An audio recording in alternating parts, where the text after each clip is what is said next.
Hello everyone. आज के session में अपन कुछ क्वेश्चंस डिस्कस करेंगे स्ट्रेट लाइन के। तो अपने सामने पहला क्वेश्चन ये है, in a triangle ABC vertex A is this and median through B and C are given as follows. तो अपन को बताना है equation of median through A, equation of side B C. तो अपन पहले ये ट्राइंगल बना लेते हैं बेटा। मान लिया कि अपने पास में कुछ इस तरीके से ट्राइंगल रहा होगा ये, ठीक है। इसमें वर्टेक्स ए गिवन है अपन को। वर्टेक्स ए के कोऑर्डिनेट्स क्या है अपने पास में 2,3। वर्टेक्स ए के कोऑर्डिनेट्स 2,3 है एंड मीडियन की इक्वेशंस गिवन है अपन को। बी से निकलने वाली जो मीडियन है उसकी इक्वेशन है अपने पास में x plus y equals to one. तो ये x plus y equals to one. और सी से निकलने वाली जो मीडियन है उसकी इक्वेशन गिवन है अपन को, ठीक है ना। तो वो इक्वेशन है वाई इक्वल्स टू 1/2। अब अपन को पहले तो कोऑर्डिनेट्स निकालने पड़ेंगे, तभी सारी चीजें कैलकुलेट कर सकते हैं। अच्छा देखो, अपन को अगर पहला क्वेश्चन ये देख पूछा गया है कि इक्वेशन ऑफ मीडियन थ्रू ए, तो ये तो हम डायरेक्टली भी निकाल सकते हैं। ये इस तरीके से निकाला जा सकता है बेटा, ये अपन को पता है कि ये जो भी पॉइंट होगा सेंट्रोइड होगा, ठीक है ना। क्योंकि जो तीसरी मीडियन होगी वो भी तो यहीं से निकलेगी, इसका मतलब ये सेंट्रोइड होगा। और ये जो सेंट्रोइड होगा इसी को जब आगे एक्सटेंड करूंगा इस वाली लाइन को, ये कहीं पे आके मीट करेगा यहाँ, और यही इसका मीडियन हो जाएगा। तो अगर लेट से ये वाला पॉइंट डी है, ये वाला पॉइंट ई है और ये वाला पॉइंट एफ है, अगर तो मीडियन ए एफ निकालने का आसान सा तरीका है कि पहले अपन सेंट्रोइड निकाल लें। तो देखो 60 वाला क्वेश्चन जो है इसका, ये आसानी से सॉल्व हो सकता है, ठीक है ना। इस कॉम्प्रिहेंशन में जो 60 नंबर है ये आसानी से सॉल्व हो सकता है। कैसे? y इक्वल्स टू 1/2, ठीक है, और x plus y equals to 1, इन दोनों को इंटरसेक्ट कराओ। देखो x की वैल्यू आएगी 1/2 एंड y की वैल्यू आ जाएगी 1/2। तो यहाँ से ये सेंट्रोइड आ गया बेटा। अब हमें पता है कि ये जो मीडियन है ये ए एफ, यही तो पूछा है इसने। इस पे अपन को दो पॉइंट्स पता है, 2,3 पता है, और ये जी सेंट्रोइड पता है 1/2, 1/2। तो यहाँ से अगर इक्वेशन लिखना चाहे तो y minus y one by x minus x one equals to slope. तो इस तरीके से अपन लिख सकते हैं बेटा, ठीक है ना। तो देखो क्या बनेगा, y minus three divide by x minus two equals to 5/2 upon 3/2। तो यह आ जाएगा 5/3। तो यहाँ से आएगा 3y minus nine equals to 5x minus 10, ठीक है। तो यहाँ से अपने पास में इक्वेशन आ गई 5x minus 3y equals to 1। तो देख लो बेटा, बिना कैलकुलेट किए अपन ने इक्वेशन निकाल ली। बिना कैलकुलेट किए इन द सेंस अपन को कोऑर्डिनेट्स कैलकुलेट करने की जरूरत नहीं पड़ी, बी और सी। तो अपन ने सेंट्रोइड की मदद से ही सीधा मीडियन लिख दिया, ठीक है ना। तो अपन को ज्योमेट्री का हर एक एंगल क्लियर होना चाहिए बेटा, ठीक है ना। तो 5x minus 3y equals to 1। तो इस तरीके से अपने पास इक्वेशन आए। लेकिन अगर इसका दूसरा पार्ट देखो, क्वेश्चन नंबर जो 61 दे रखा है इसमें कॉम्प्रिहेंशन में, ठीक है ना।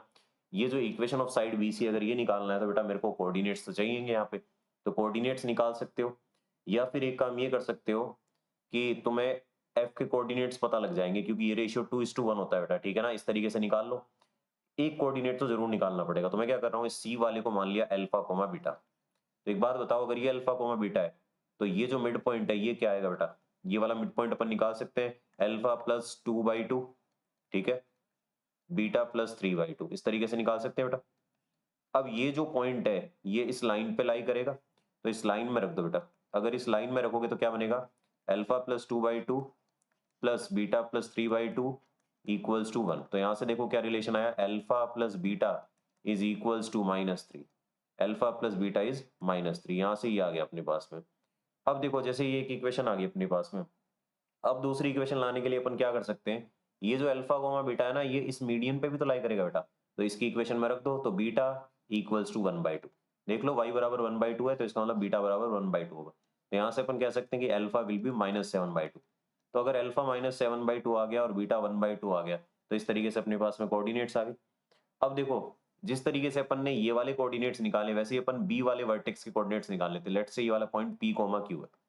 तो ये बताओ, ये जो आएगा पॉइंट ये क्या आएगा, p प्लस 2/2, ठीक है, q प्लस 3/2। अब ये जो पॉइंट है ये e इस पे लाई करेगा, तो इसका y कोऑर्डिनेट 1/2 होना चाहिए। तो यहाँ से अपन ये कह सकते हैं कि जो भी इसका y कोऑर्डिनेट आया है q प्लस 3/2 वो 1/2 के इक्वल होगा। तो यहाँ से आसानी से देखो क्या आ गया, q की वैल्यू -2 आ गई। तो q की वैल्यू आ चुकी है अपने पास में। अब p निकालना है। तो p निकालने का सिंपल सा तरीका बेटा ये है कि ये जो p कोमा q है इस पे भी लाई कर रहा है। देखो ये लाइन यहाँ से निकल रही है, तो इसमें रख दो p plus q equals to 1, x plus y equals to 1 वाली लाइन में रख दो। अभी q निकाला है अपन ने -2, यहाँ रखो तो p की वैल्यू आ जाएगी 3। तो इस तरीके से अपन ने ये वाले कोऑर्डिनेट्स भी निकाल लिए, ठीक है ना। तो ये आ गया अपने पास में 3, -2।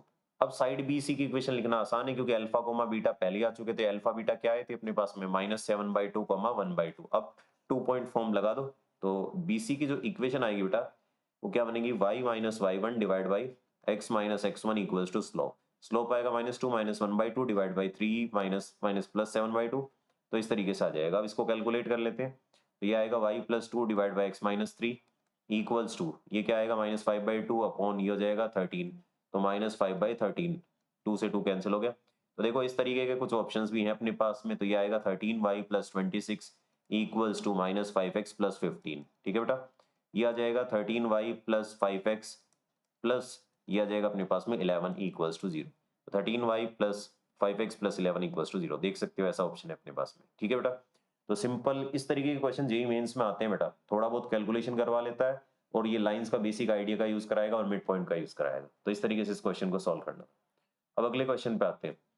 ये जो कॉम्प्रिहेंशन वाला क्वेश्चन है, इस तरीके का फॉर्मेट भी जेईई मेंस में यूज होता है, इसलिए इसको पिक किया बेटा। ठीक है ना, देखो ये जो पहला पार्ट है इसमें, a triangle ABC with vertex A is given if the equation of internal angle bisectors are this equation of BC।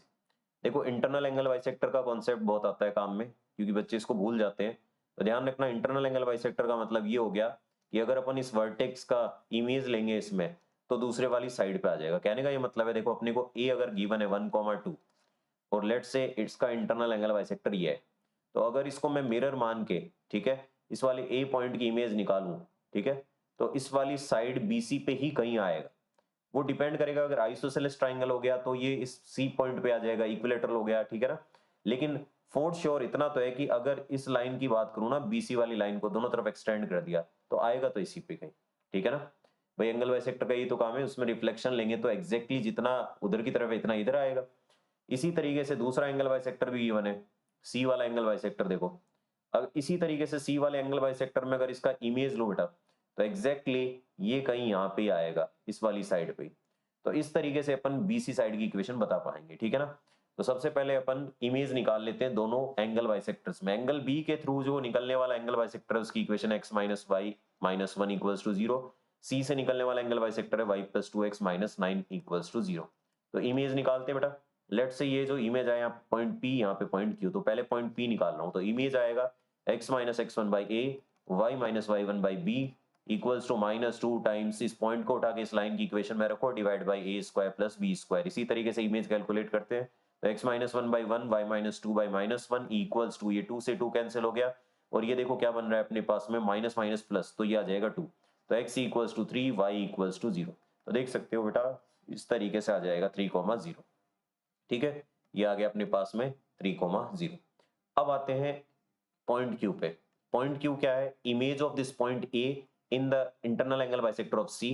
ठीक है, तो ये कहीं पे यहाँ Q पॉइंट आ जाएगा। तो Q पॉइंट निकालने के लिए इमेज निकाल रहा हूँ, x minus 1 by 2 equals to y minus 2 by 1 equals to -2 times, इस पॉइंट को उठा के इसमें रखो, तो 2 प्लस 2 माइनस 9। ध्यान रखना x1 है y2 है, divide by a square plus b square. तो यहां से आएगा x minus 1 by 2 equals to y minus 2 by 1 equals to, ये क्या बनेगा, ये 5 से 5 कैंसिल हो गया, तो ये 2 आ गया। तो x equals to 5 and y equals to, यहाँ से क्या आ जाएगा बेटा 4। तो x कोऑर्डिनेट 5 आ गया, y कोऑर्डिनेट 4 आ गया। तो इसका मतलब ये हो गया कि ये 5,4 हो जाएगा। तो इस तरीके से अपन निकाल सकते हैं कोऑर्डिनेट्स। ठीक है, अब देखो इक्वेशन ऑफ BC चाहिए, तो ये जो साइड BC है इस पे 2 पॉइंट्स आ गए, तो इक्वेशन ऑफ BC निकाल लो। y minus y one divide by x minus x one equals to slope, slope के लिए y2 minus y one divide by x2 minus x1, ये आ जाएगा 2। तो यहाँ से आएगा y equals to 2x minus 6। तो इस तरीके से ये BC साइड की इक्वेशन आ जाएगी। क्लियर है बेटा, तो ध्यान रखना एंगल बाइसेक्टर का जब भी लॉजिक आए तो एंगल बाइसेक्टर में क्या करना, इमेज निकाल लेना, क्योंकि अपन को पता है कि अगर ये एंगल बाइसेक्टर है तो अगर इसकी इमेज ले ले, इमेज का मतलब हो गया कि ये मिरर का काम करेगा, टू वे मिरर का काम करेगा। ठीक है ना, तो अगर इसको मिरर माने तो देखो जितना ऑब्जेक्ट डिस्टेंस होगा उतना ही इधर की तरफ क्या आएगा, इमेज डिस्टेंस होगा या नहीं होगा। तो यहां से अपन कह सकते हैं कि फॉर श्योर ये यहाँ पे कहीं आगे एक्सटेंड करके आएगा, क्योंकि बेटा ये जो दो ट्राइंगल्स बन रहे होंगे ना ये कॉन्ग्रुएंट होंगे, क्योंकि अपन को पता है दोनों में एक साइड कॉमन है, दोनों में एंगल 90 है। ठीक है ना, और ऑब्जेक्ट डिस्टेंस बराबर इमेज डिस्टेंस है, इसीलिए एग्जैक्टली इसी लाइन पे लाई करेगा इसका इमेज। ठीक है ना, इमेज लेने के बाद में एग्जैक्टली इसी लाइन पे कहीं आएगा। तो ये लॉजिक यूज किया है।